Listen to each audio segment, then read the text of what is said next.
బాగున్నారా? ఈ రోజు మన షోకి రాబోతున్న సెలబ్రిటీ ఎవరో తెలుసా? బ్లాక్ బాస్టర్ డైరెక్టర్ మన శ్రీకాంత్ అడ్డాల గారు. సార్ ఎలా ఉన్నారు? మీకు నచ్చినట్టుగా ఈ రోజు లంగావని వేసుకొని నాకు నచ్చినట్టు అంటే ట్రెడిషనల్ అంటే ఇష్టం అని విన్నాను. తీసిన సినిమాలు పెట్టాలంటే ఒపీనియన్ వచ్చేసి ఉంటుంది. సార్ రెడీగా ఉంది సార్. ఇక్కడ వరకు షార్ట్ డ్రెస్.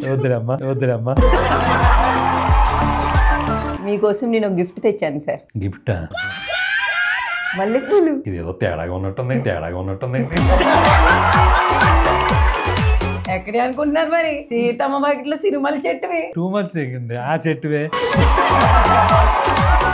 కాకరపూర్ అని మా ఊరు పక్కన రాంబాబు అని ఉంటాడు. అది మల్లెపూలు అంతా ఉంటుంది.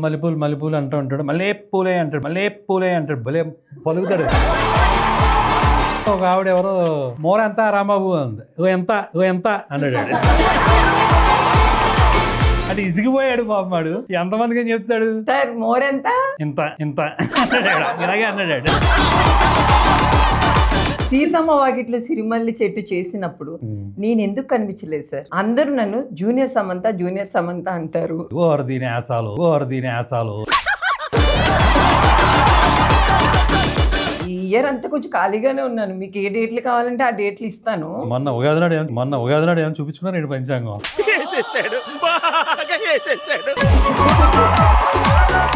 సీతమ్మ వాకిట్లో సిరిమల్లి చెట్టు సినిమాలో పెద్దోడు చిన్నోడు తప్ప వాళ్ళ పేర్లు ఏంటి సార్? నాకే తెలియదు. సార్ మీ ఊర్లో మీ ఫ్రెండ్స్ గ్యాంగ్ అట్లా ఉన్నారా సార్? అయ్యో బాగుంది అంటారు.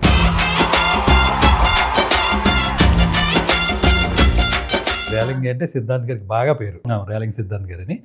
ఆ సెంటర్ లో కూర్చుంటే ఎవరు వచ్చినా గానీ సిద్ధాంత్ గారు రిలేటివ్ అని అడుగుతూ ఉంటాడు. అంటే మేమేదో అడ్రస్లు చెప్పడానికి కూర్చున్నట్టుగానే ఉండేది మాకు. ఇంకా కూర్చున్న వాళ్ళంతా బ్యాచ్ అంతా కొంచెం వంకర బ్యాచ్. యాక్చువల్ గా ఇలా వెళ్తే దగ్గర ఇలా అని చెప్పాడు ఒకసారి. ఎలా అలా ఎందుకు చెప్పారో ఇలా కదా లేదంటే సరే ఫస్ట్ టైం వచ్చాడు కదా ఎస్కర్షన్ రేలింగ్ అంతా చూస్తాడు. ఇంకొకసారి ఏంటంటే సిద్ధాంత్ గారు ఇల్లు ఎక్కడని వైఫ్ అండ్ హస్బెండ్ బండి మీద వచ్చారు. ఇటే అన్నారు. ఈసారి కరెక్ట్ గానే చెప్పారు. దగ్గరేనండి అని అడిగాడు. వెళ్ళే కొలితే దగ్గర వద్దాలన్నాడు.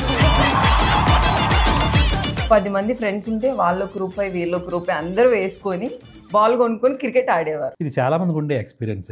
అప్పుడు పెట్టాలంటే బాల్ టు బాల్ అనేవారు. అప్పుడు కొన్నిసార్లు కొంచెం తట్టుకోలేని బ్యాచ్ ఒకటి ఉంటది కదా, దాన్ని కోసేసి అంటే ధైర్యం ఇవ్వలేక విలేజెస్ లో గేదెలు ఆవులు అలాంటివి ఉండేవి కదా సార్? అలాంటివి ఉండేవి. అవే ఉంటాయి. బాగా ఎంజాయ్ చేశారు. బాగా మనకి ఆ ఫీలింగ్ ఉంటదండి. అంటే అది అనుభవించిన తెలుస్తుంది. మనకి నిజంగా అటాచ్మెంట్ వచ్చేస్తానండి. సమ్మర్ హాలిడేస్ అయిపోయి మళ్ళీ మనం స్కూల్కి వెళ్ళిపోవాలి కదా, అప్పుడు తెలుస్తుందండి వాటికి మనకున్న ఆ లింక్.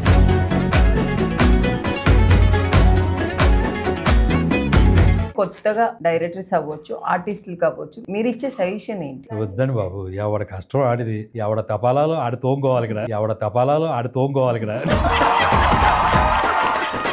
మన తపాలాలు మనమే తోముకోలేనప్పుడు ఎదటోడు గుండుగులు తోమేస్తాం. మీరు గోదావరి స్లాంగ్ లో ఏదైనా తిట్టాలి అంటే ఏమని తిడతారు సార్? ఫస్ట్ ఏమిటండి మీరు మాట్లాడేది?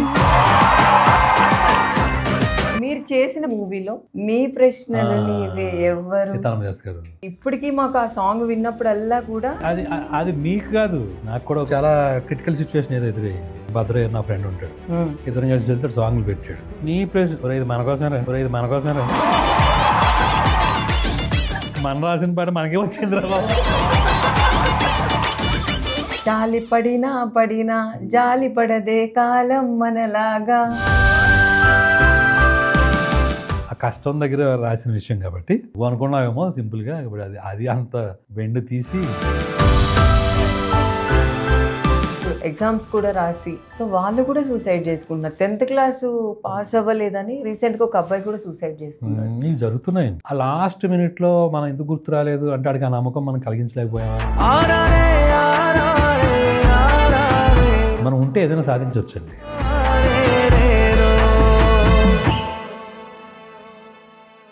కిసిక్ టాక్స్ ప్రతి శనివారం రాత్రి 7 గంటలకు మీ బిగ్ టీవీలో.